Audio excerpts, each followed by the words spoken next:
शेतकरी मित्रांनो, ही आहे उजनी पट्ट्याचा बॅकवॉटर।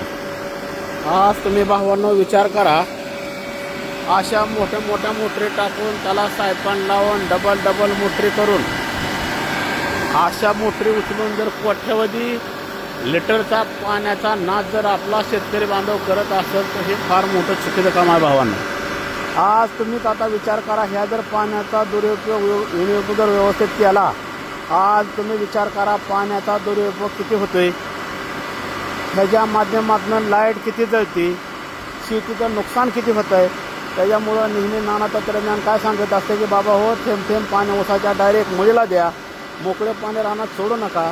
आज कोट्यवधी लिटर जर पाण्याचा तुम्ही असा नाश करत असाल तर भावांनो, ह्याच्या माध्यमातून आपल्याला लाखो एकर शेती बागायती करता येईल। म्हणून भावांनो, पाण्याचा दुरुपयोग टाळा व व्यवस्थित त्याच्या गरजेपुरतंच पाणी द्या।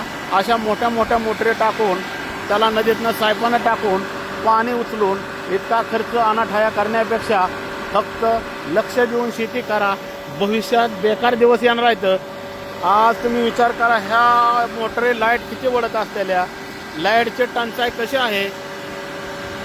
शेतकरी बांधवांनी थोडं जागायला येण्याची गरज आहे भावांनो।